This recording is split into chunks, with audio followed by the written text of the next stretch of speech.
తిరుమల కొండల మీద ఒకప్పుడు భక్తి మాత్రమే కాదు, ఒళ్ళు గగుర్పొడిచే భీభత్సం కూడా తాండవించిందని ఆ పాత కథలు చెబుతుంటాయి.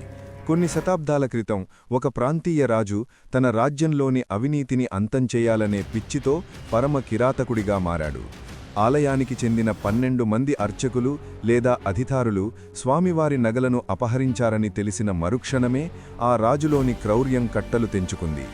ఏమాత్రం కనికరం లేకుండా భక్తులు వేలాదిగా మొక్కులు చెల్లించే అదే ఆలయ ముఖద్వారం వద్ద ఆ 12 మందిని బహిరంగంగా ఉరితీయించాడు. వారి ప్రాణాలు గాలిలో కలిసిపోతుంటే ఆ రక్తం పవిత్రమైన గడపలను తడిపేసింది.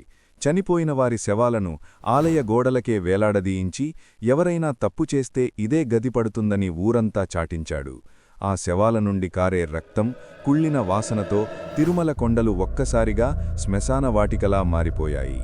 ఆ హింసను చూసి సాక్షాత్తూ ఆ వెంకటేశ్వరుడే కళ్ళు మూసుకున్నాడని భక్తుల నమ్మకం. ఆ రక్తపాతం వల్ల ఆలయం అపవిత్రమైపోయిందని భావించిన పెద్దలు గర్భాలయ ద్వారాలను శాశ్వతంగా మూసేశారు.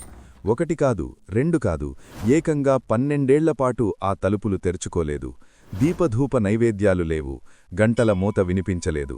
ఆ 12 ఏళ్లు కొండలమీద మనుషుల కంటే ఆ ఉరితీయబడిన వారి ఆత్మలే తిరుగుతున్నాయనే భయం జనాల్లో గడ్డకట్టుకుపోయింది. చీకటి పడితే కొండలమీద వింత వింత కేకలు వినిపించేవని, అటువైపు వెళ్లడమే మరణశాసనమని చెప్పుకునేవారు. ఆ సమయంలో భక్తులు కేవలం దూరం నుండి విమాన వెంకటేశ్వరుడిని చూసి కన్నీళ్లు పెట్టుకుని వెనుదిరిగేవారు. ఈ కథ అక్కడితో ఆగలేదు.